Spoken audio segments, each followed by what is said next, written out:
সুপ্রিয় দর্শক, আসসালামু আলাইকুম। কেমন আছেন আপনারা? নিশ্চয়ই ভালো আছেন। আজকের ভিডিওতে আপনাদের সবাইকে স্বাগত জানাচ্ছি। আজকে আমি আপনাদের সাথে খুবই গুরুত্বপূর্ণ একটা টপিক নিয়ে আলোচনা করব।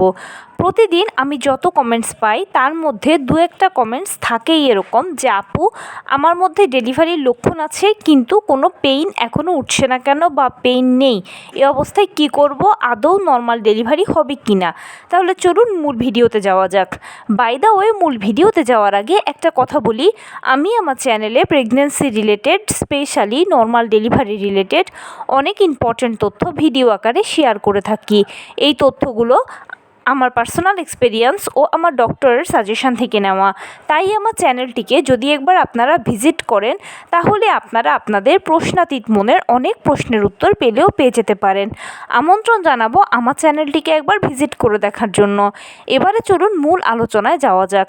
আমি শুরুতেই বলেছি আজকে আলোচনা করব ডেলিভারির লক্ষণ আছে আপনার মধ্যে কিন্তু এখনও পেইন নেই, এ অবস্থায় কি করবেন এবং নর্মাল ডেলিভারি প্রকৃতপক্ষেই হবে কি না। দেখুন, আমরা সবাই জানি যে নর্মাল ডেলিভারির জন্য অবশ্যই পেইন প্রয়োজন। এখন ডেলিভারির লক্ষণগুলো থাকা সত্ত্বেও কেন পেইন আসছে না, এটাই হচ্ছে প্রশ্ন। প্রথমেই জানতে হবে যে নবম মাসে পড়লেই গর্ভবতীদের মধ্যে বিভিন্ন ধরনের লক্ষণই দেখা যায়, কিন্তু প্রকৃতপক্ষে নর্মাল ডেলিভারিগুলোর লক্ষণ আপনার মধ্যে প্রকাশিত হচ্ছে কি না। জেনে রাখুন নর্মাল ডেলিভারির লক্ষণগুলো কি কি। ঘন ঘন ফলস পেইন হওয়া, খেয়াল করবেন মাঝে মাঝে আপনার কোমরের দিক থেকে একটা ব্যথা শুরু হয়ে তলপেটের কাছে এসে পায়ের নিচ দিয়ে চলে যাবে। খুবই অল্প সময়ের জন্য এটা থাকবে কিন্তু একটু ঘন ঘন হবে, এটাকে ফলস পেইন বলে।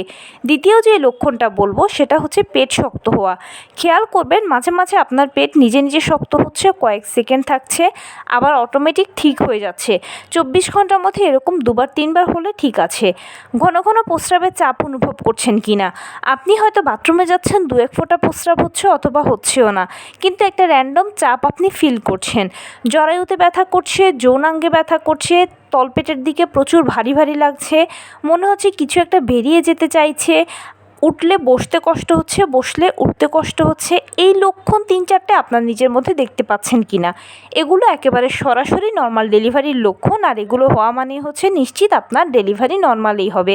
আপনার বডি 100% সাইন দিচ্ছে। এই লক্ষণগুলো যদি কেউ দেখে থাকেন এবং এখনও পেইন না আসলে টেনশনের কোনো কারণ নেই। জেনে রাখবেন নবম মাসে 37 থেকে 40 সপ্তাহ হচ্ছে নর্মাল ডেলিভারির আদর্শ সময়। নর্মাল ডেলিভারিটা এই 37 থেকে 40 সপ্তাহের মধ্যেই হবে। কারো 37 সপ্তাহে হবে, কারো 38, কারো 39, কারো বা আবার 40 সপ্তাহে। এই লক্ষণগুলো যখন দেখতে পাবেন এবং যখন বেশি বেশি দেখতে পাবেন তখন মনে রাখবেন যে আর অল্প কিছু দিনের ভেতরে, সর্বোচ্চ 1 সপ্তাহ থেকে 10 দিনের ভেতরে আপনার লেবার পেইন চলে আসবে। তবে ডেলিভারি প্রক্রিয়া কখনোই লেবার পেইন শুরু হওয়া দিয়েই কিন্তু হয় না। ডেলিভারির যে প্রক্রিয়াটা সেটা প্রথমে পিরিয়ড হওয়া দিয়ে শুরু হবে। পিরিয়ডের প্রথম দিন আমাদের হালকা বাদামি রঙের যেরকম স্রাব যায়, ঠিক সেরকম এখানেও হালকা বাদামি রঙের বা হালকা গোলাপি কালারের স্রাব দেখতে পাবেন। এটা হচ্ছে প্রথম ধাপ। তার পরবর্তীতে গিয়ে আপনার 2-1 ফোঁটা করে পানি ভাঙবে। পানি ভাঙা সর্বোচ্চ 24 ঘন্টার মধ্যে লেবার পেইন আসে, আর লেবার পেইন হচ্ছে ডেলিভারি প্রক্রিয়ার তৃতীয় ও সর্বশেষ ধাপ। লেবার পেইনটা প্রথমে হালকা, তারপর মাঝারি, এরপরে ভারী হবে। ভারী লেবার পেইন হলে তখনই আপনার বাচ্চা ডেলিভারি হবে। অতএব সময় আছে, আপনাকে অপেক্ষা করতে হবে, ধৈর্য ধরতে হবে। নর্মাল ডেলিভারি হচ্ছে একটা প্রাকৃতিক ব্যাপার। এখানে প্রথম থেকে শেষ পর্যন্ত প্রতিটি ধাপ প্রাকৃতিকভাবে শুরু হয়ে প্রাকৃতিকভাবেই শেষ হবে। জোর করে ডাক্তার দিয়ে টানা হ্যাচড়া করে কোনো মতেই কিন্তু কিছু সম্ভব নয়। বিশেষ কোনো ঔষধ বা কলাকৌশলও নেই যার মাধ্যমে এই নর্মাল ডেলিভারি প্রক্রিয়াটা হওয়ানো সম্ভব। সম্পূর্ণ প্রাকৃতিকভাবে প্রতিটি ধাপ শুরু হয়ে শেষ হবে। তাই আপনাকে এখানে ধৈর্য ধরে অপেক্ষা করতে হবে, সময় দিতে হবে, সময়টা নিতে হবে।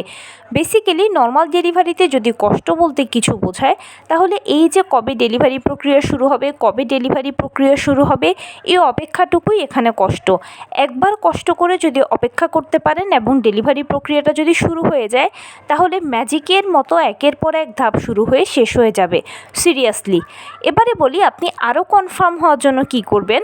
যখনই নবম মাস বা 36 সপ্তাহে পড়বেন তখনই আপনাদের সর্বশেষ চেক আপটা করিয়ে ফেলা উচিত। সর্বশেষ চেক আপের মাধ্যমে জানতে পারবেন যে ডেলিভারি কি নর্মালে হবে না সিজারে নর্মালে হবে।